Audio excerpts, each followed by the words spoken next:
Alright, so I just got back from the cinema from watching Halloween Kills, and I'm going to give initially a spoiler free thoughts on watching it first, and then I'll give a warning to when I start talking about spoilers. So, overall, the spoiler free bit, what do I think? Well, this was a fantastic follow up to the 2018 film. I mean, this could be one of my favourite Halloween films of all time. It might even be my favorite sequel. But you do need the context. I'd say you definitely need the context of the original film, obviously the 2018 film, to really get the most out of this. Otherwise, although they do explain stuff to you, it won't mean the same thing if just like you're not as invested in things. For example, Tommy Doyle, just stuff like that and other callbacks and stuff. So yeah, but overall, this is a fantastic film. Also, something I kind of slightly complained about last time is them not showing the deaths, in detail. They kind of either cut away and just showed you the aftermath of it. And at the time I was thinking, why on earth is this rated 18 here in the UK? Like at the time, I think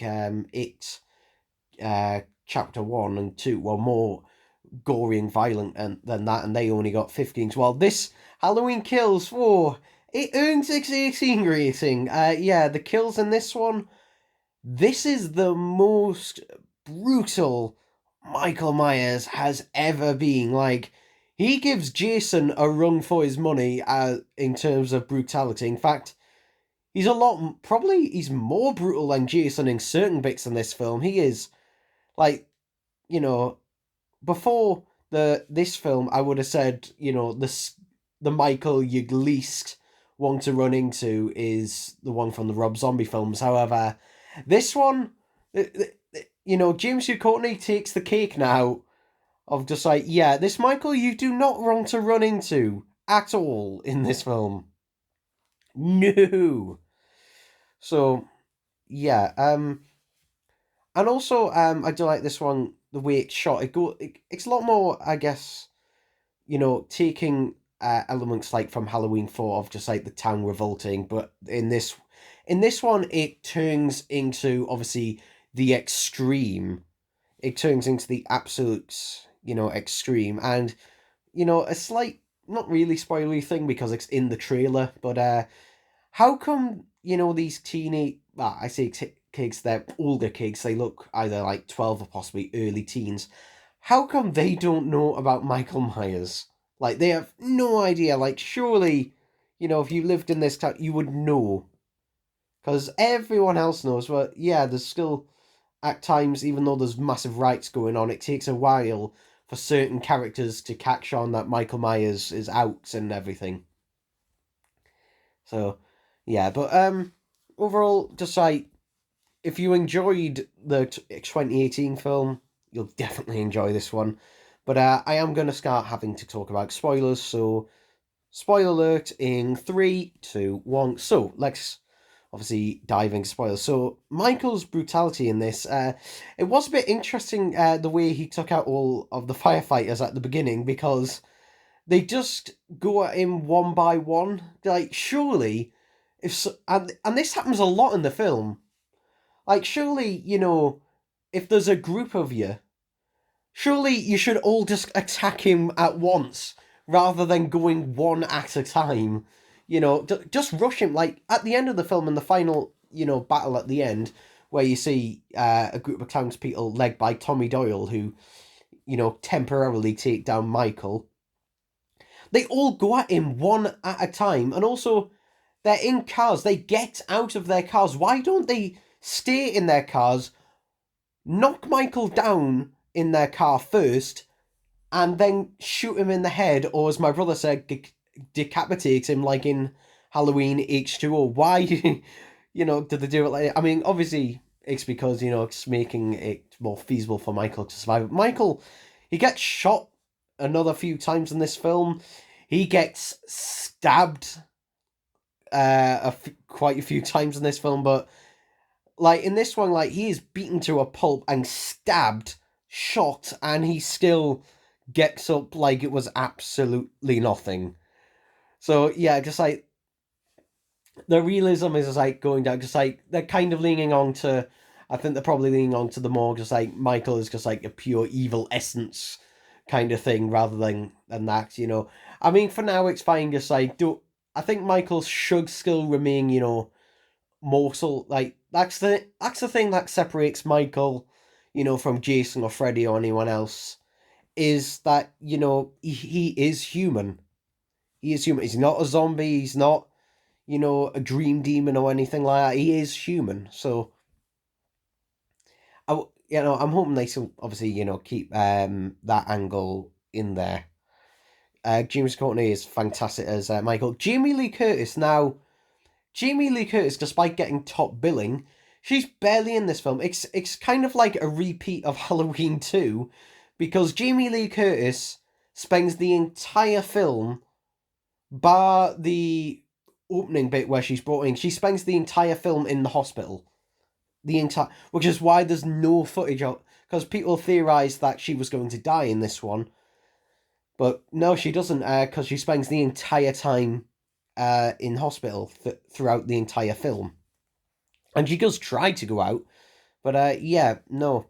There's also no scene of her walking down the corridor and holding the knife. There's no scene in the film. And there's also no scene of Michael sitting at his sister's makeup desk either in the film. Even though that footage exists, because we've seen it, that is not in the film. However, there is supposedly an extended cut on the 4K Blu-ray release. I don't know if it's on the regular Blu-ray release. I'm assuming it probably is.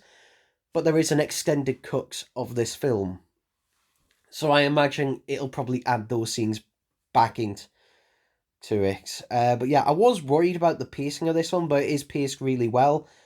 We get like a good 15-20 minute flashback sequence at the beginning to 1978, which was meant to be in the previous film, but for various reasons, it was held back until this film, and it reveals, how Michael was captured. And I'm just wondering whether that is Nick Castle cameoing as the shape for those sections.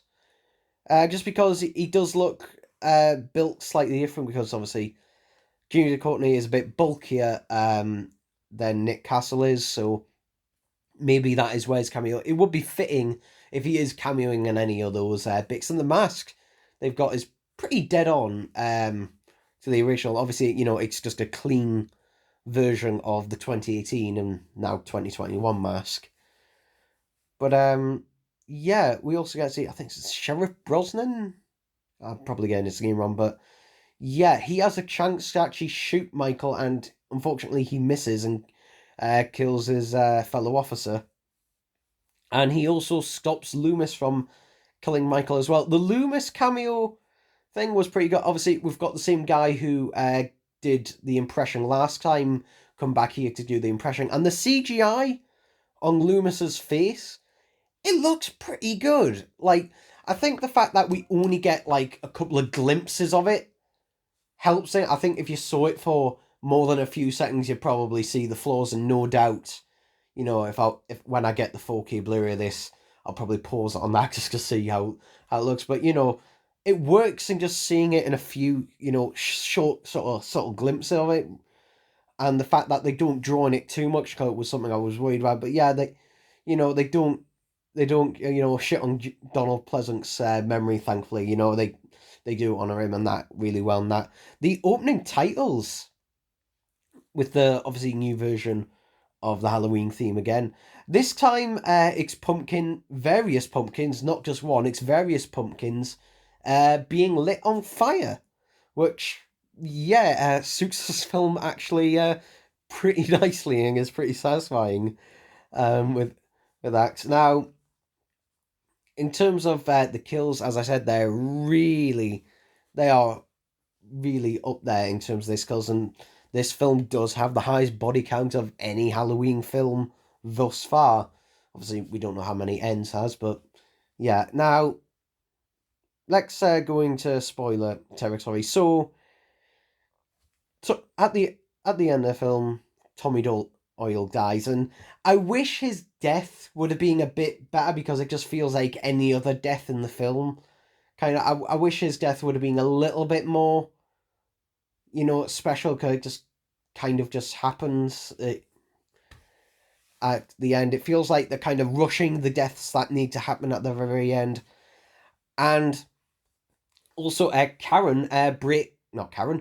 Allison breaks her leg being flung down on the stairs by Michael.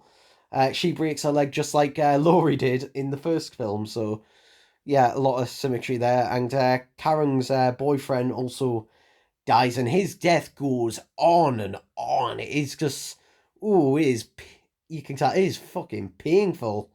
Like, Michael just doesn't let up. He just keeps, he kills him with the most brutality, but also, like, he savors it. He does savor this.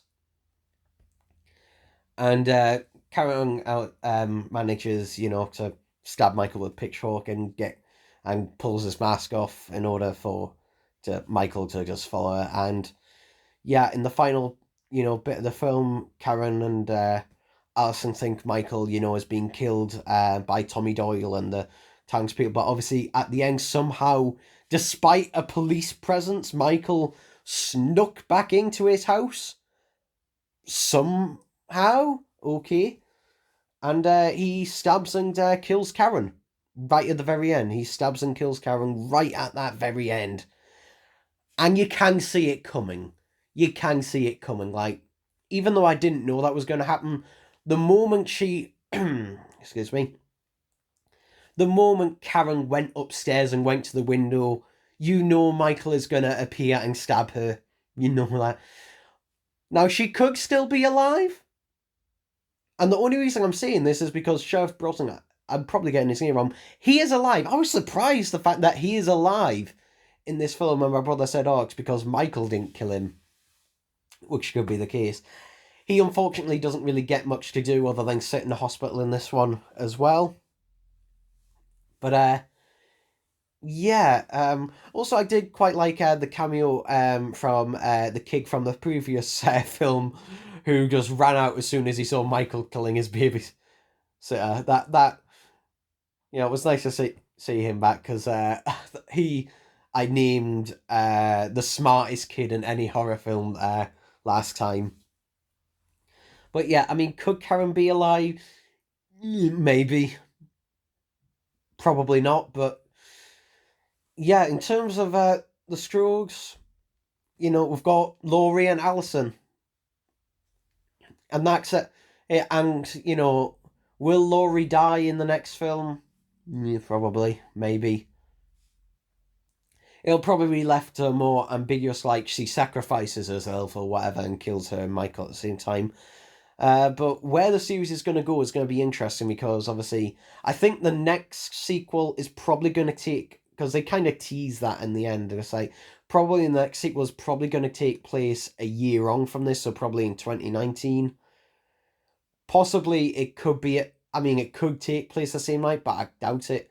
Or it might be a mixture of just like some of it takes place the same night and the rest of it will take place later on. Regardless, I'm kind of theorizing with that. But yeah, for one, the deaths and that and the kills are much better. They're much more, creative. Also, there's a few characters in that you think die and don't. Like, for example, the woman who showed the podcasters to Judith Meyer's grave in the first film, she does not actually die. She's still alive. Like, Michael stabs her with the light bulb, and we see her and she's still alive. Michael just leaves, and for some reason, stabs, I think, her husband with a bunch of different knives until he finds the one he likes, which is just a nice little quirk that Michael does. Like, Michael puts in the extra effort there to I guess show his like sixth sense of humor or showmanship, you could say. But yeah, it's just one of those things like, okay. just yeah. I mean, I could go on forever, just talking about this film, but I do obviously highly recommend this, and if you live in the US, you can actually watch it on Peacock for free, which we don't have in the UK. So in the UK, you have to see it in cinemas. I would have seen it in the cinema regardless. Just speaking of cinemas, this is the only film I've seen this year at the cinema, and it's been a long. The last film I saw at the cinema last year was the Sonic movie, so yeah, it's been a while. And oh god, it's like for some reason I don't know why I'm going on a bit of a tangent, but for some reason it's like there was people still entering the film like 20 minutes to half an hour in. There was still people coming in at that point. Just like if you're that fucking late to a film, god, why? Also, for some reason they didn't turn down the lights quite far enough either.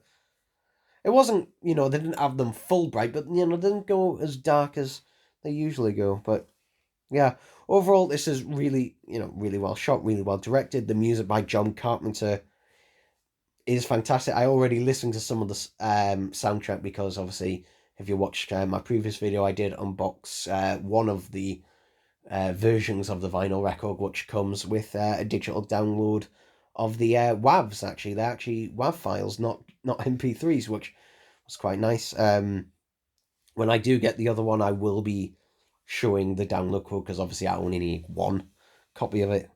But yeah, I also know that there will be an expanded edition of the soundtrack because there are a few scores in this one that aren't in the soundtrack that's currently available. But yeah, overall, just going to, and also the recreation of the Myers house, from what we see of it, is pretty good and pretty faithful. Yeah, there we go. Just go see it. Just go see it.